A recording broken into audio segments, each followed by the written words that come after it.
Good morning. Day 4 हमारा आज है टैली का। तो डे 4 में हमारे पास टॉपिक आज के लिए है cost category and cost centre. तो ये होता क्या है एक्चुअली, जब हम एंट्रीज़ को, जर्नल एंट्रीज़ को ब्रीफिंग में करते हैं तो वो टॉपिक हमें बताता है कॉस्ट कैटेगरी और सेंटर। तो कैसे करना है हमें ब्रीफिंग एंट्रीज़ को? सबसे पहले हम जाएंगे क्रिएट में।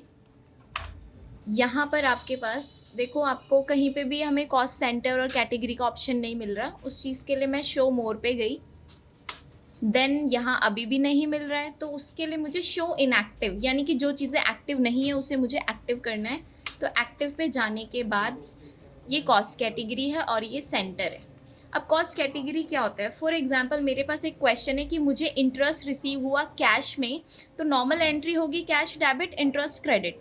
लेकिन अब कितना कितना हुआ, तो मैंने बोला कि अगर मुझे HDFC से 15,000 हुआ और ICICI से 5,000 हुआ, तो इसको मैं कैसे फीड करूँगी यहाँ पर?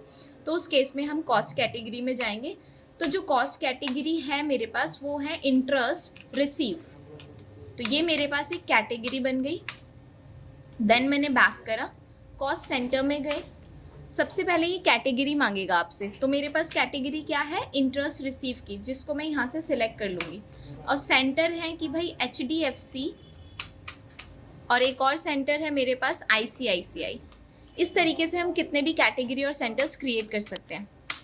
तो ये मैंने कॉस्ट कैटेगरी और सेंटर रेडी कर दिया है। अब मुझे अगर इसकी एंट्री को फीड करना है, interest receive cash 20,000 and from HDFC 15,000 and ICICI 5,000, how to feed it? तो वाउचर्स में जाना है आपको। बेसिकली हम इंटरेस्ट रिसीव कर रहे हैं, तो ये मेरी F6 की एंट्री होगी, रिसीट एंट्री। तो अब लेजर होगा, क्रेडिट मांग रहा है, तो सबसे पहले मैंने क्रिएट करा इंटरेस्ट। क्या क्रिएट करा हमने? इंटरेस्ट। तो इंटरेस्ट रिसीव कर रहे हैं हम, ये हमारे लिए इनडायरेक्ट इनकम होगा। Cost centre by default yes करेगा। तो ये हो गया हमारे पास, टोटल अमाउंट है 20,000। कैटेगरी ओपन हो गई। सबसे पहले कैटेगरी फीड करेंगे हम, यहाँ पर इंटरेस्ट रिसीव की। देन क्या क्या मैंने बोला, आपके पास सेंटर है कि HDFC से 15,000 है एंड ICICI से 5,000 है। तो ये एंट्री को इसने ब्रीफ कर दिया। और कैश में करा है तो कैश को मैंने डेबिट कर दिया है। तो इस तरीके से एंट्री को हम फीड कर सकते हैं ब्रीफिंग के साथ through the cost category and cost centre. Clear है? Thank you.